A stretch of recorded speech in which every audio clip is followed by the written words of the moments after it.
everyone, it's Erica and welcome to the second part of the Sinclair Patterns Yasmine dress sew-along. I'm down here in the basement, so it's a little dark. Hopefully you can see.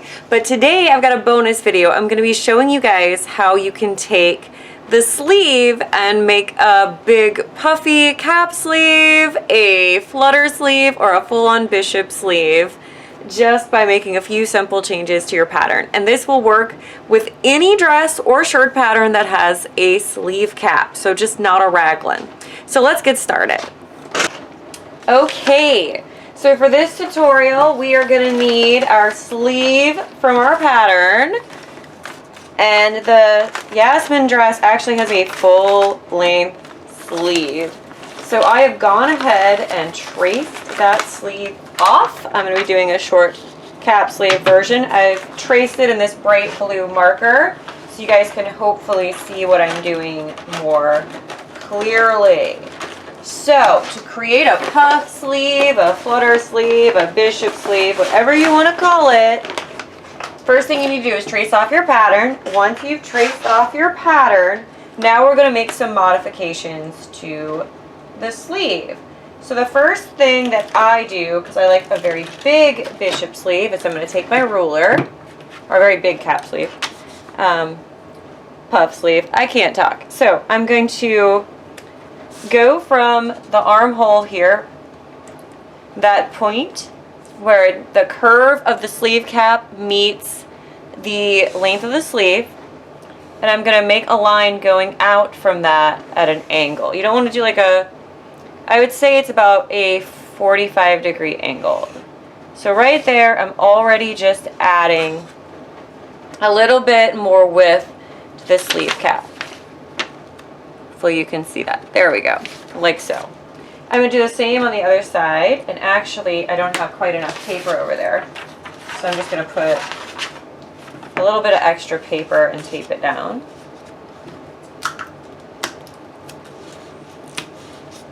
And then do the same thing on the other side. So we're also going to do a slash and spread, but this just ensures that I have a really big sleeve when I'm done. So there we go. So now I've done that. So now I need to make a line down the center of the sleeve. And then I'm going to go out 2 inches and make another line. 2 inches from there and make another line, and do that on the back as well. This is the front and this is the back of the pattern.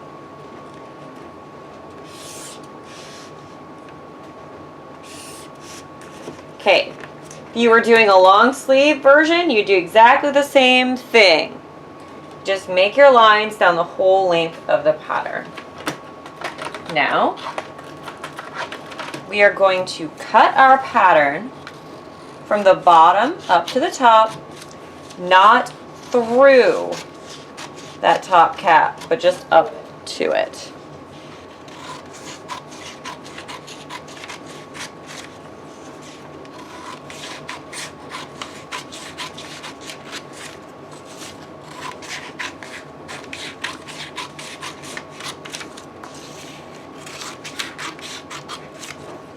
There we go.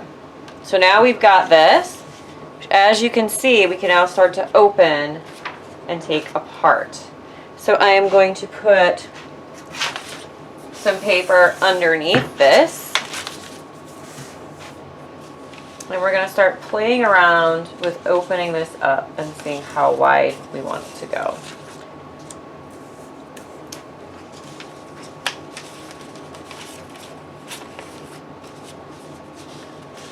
So what I like to do, because I actually have a squishy, like those child play mats down on my table, that you can stick thumbtacks in. I put a thumbtack in at the top, and I start playing around with that width. And that way I can really look at how much I'm opening it out before I ever tape anything down. The more you open this out, the bigger and fuller your sleeve will be, but also the more sort of funny shaped your pattern will be. So just keep that in mind.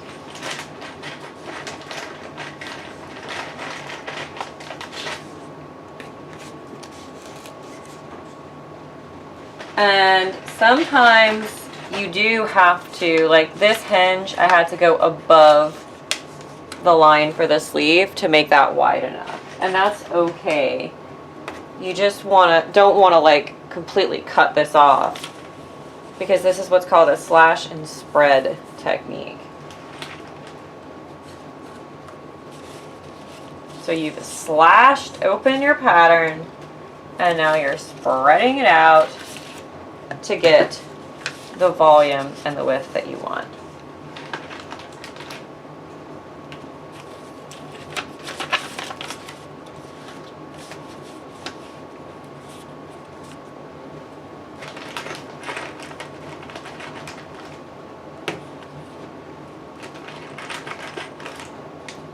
And there we go. So now we just have to connect that line. You can do it by eye. You can also use a French curve like this.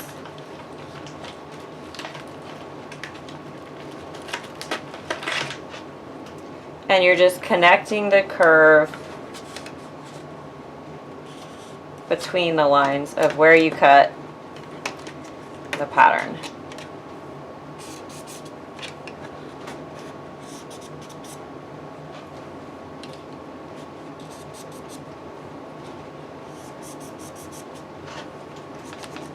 All right, there we go. So now I've got that in there. So what you want to do next is tape everything down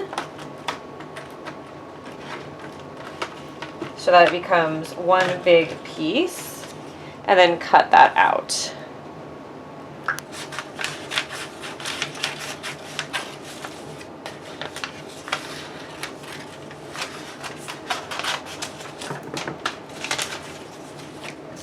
Alright, so that is pretty much what your new pattern piece looks like.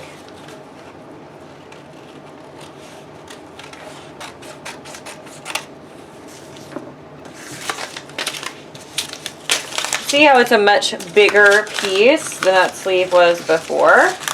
That's what's going to give you that nice volume.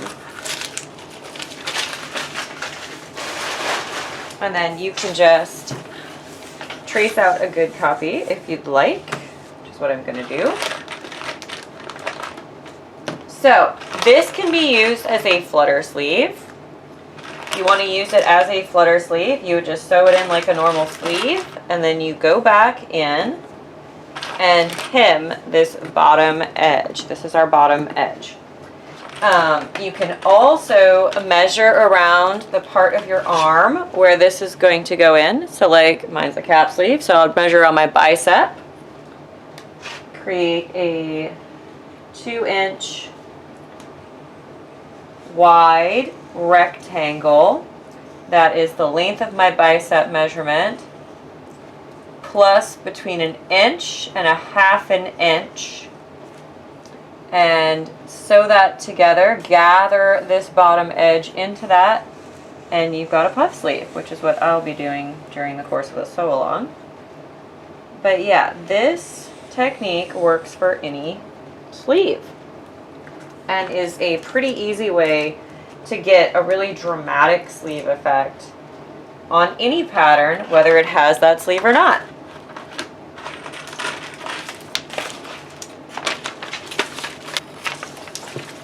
And there we go. That is my funky sleeve shape. And then I am going to mark a couple things on the pattern. I'm going to mark my center front notch. I'm going to mark that this is the front and this is the back. And there you go. I hope that this was helpful. I hope that you guys found this inspiring.